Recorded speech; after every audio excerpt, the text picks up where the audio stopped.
لباس وہ پہنو جو ڈھیلا ہو، تنگ نہ ہو، ٹائٹ نہ ہو، اتنا باریک نہ ہو کہ جسم جھلک رہا ہو.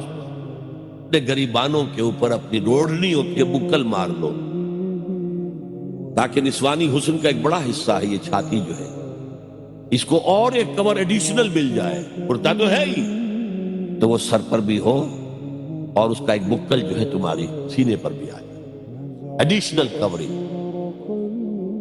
اس کے باوجود بھی نگاہیں نیچی رکھو.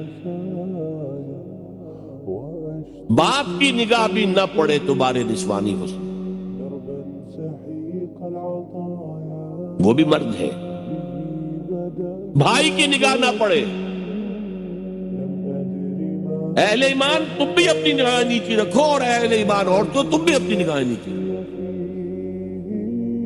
اور آج انسیسٹ جو ہے، باپ کا بیٹی سے ملوث ہو جانا